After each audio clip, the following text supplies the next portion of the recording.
Amici di Cantiamo Napoli, ancora un altro bel personaggio qui a Cantiamo Napoli, semplicemente Carmine Di Tommaso.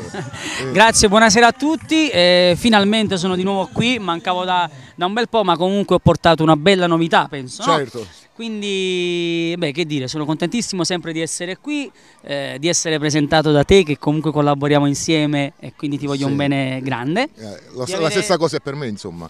Di avere lei, la mia mascotte, che qui ce l'ho come portafortuna. Che dire, spero che questo brano vada bene, è l'anticipo del disco che poi sarà sempre intitolato Semplicemente, che uscirà a giorni con la distribuzione Zeus Record. Quindi noi ci auguriamo che questo sia il tormentone di quest'estate 2013. Ma io lo spero, io faccio sempre delle cose con il cuore e quindi spero che arrivino a voi. Sicuramente, anche perché sappiamo che Carmine Di Tommaso canta con il cuore e insomma riesce a trasmettere tante emozioni, e quindi noi siamo in fremita attesa di ascoltare questa canzone. Insieme a te salutiamo il nostro pubblico da casa dicendo Cantiamo Napoli!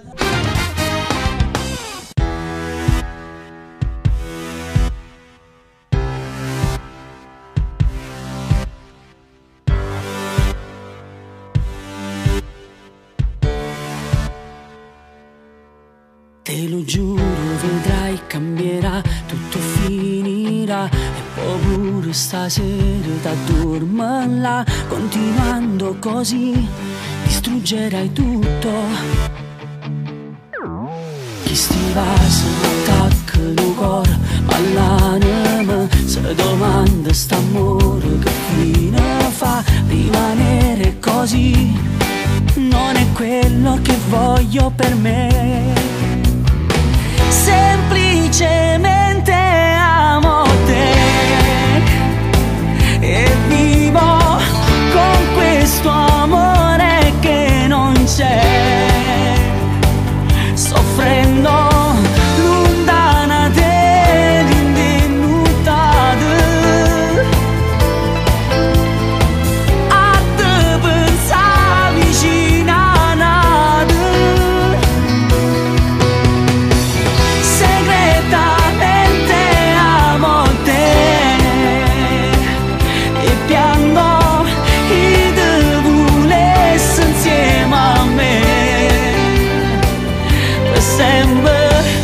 Ma tu stai qua già pronta per andare via,